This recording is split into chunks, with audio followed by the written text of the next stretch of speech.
এখন কেমন আছে? সিঙ্গেল ভাই। গতকাল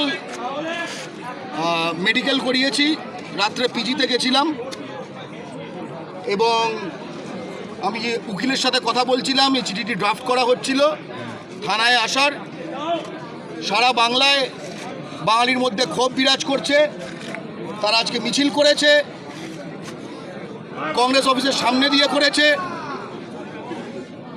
এবং সেখানে বহিরাগতের তর্জনের থেকে বাঙালির ব্যগ্র গর্জন যে কোনো মুহূর্তে বেশি শক্তিশালী, সেটা তারা প্রমাণ করে দিয়েছে।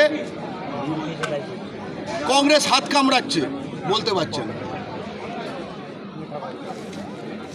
এটাই। তারা বলছেন যে বাংলা পক্ষ বা আপনারা যারা মিছিল করে গিয়েছিলেন সেখানে স্লোগান দেওয়া হয়েছে পাল্টা বাংলা পক্ষ গো ব্যাক, এই স্লোগান দেওয়া হয়েছে। যারা ভারত জুড়ে বাঙালিকে বাংলাদেশি বলা, যে বাঙালির শত্রু গুটখাখোর মানসিকতা পোষণ করে, তারা পশ্চিমবঙ্গের মাটিতে বাংলা পক্ষকে গো ব্যাকই বলবে, যেভাবে বাঙালিকে ধরে ধরে আজকে পুশব্যাক করা হচ্ছে, তাই না? বাংলা পক্ষ বাংলার মাটিতে জন্মেছে। বাংলা পক্ষ করা প্রতিটি সহযোদ্ধার বাপ বাংলার মাটিতে জন্মেছে।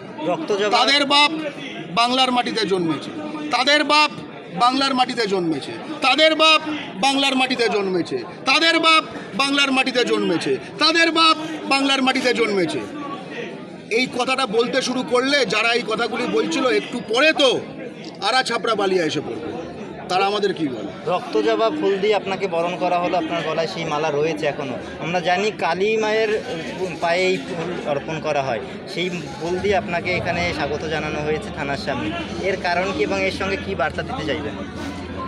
বাংলা পক্ষর স্লোগান রক্তজবা শুভেচ্ছা, আমরা যে অভিবাদন জানাই। মা কালী বঙ্গেশ্বরী এবং তার সন্তানদের তিনি কিন্তু এই মাটি রক্ষা করতে শিখিয়েছেন এবং এখানে নিজের মাটি রক্ষা করতে পারা সূর্য সন্তানদের আপনারা দেখতে পাচ্ছেন।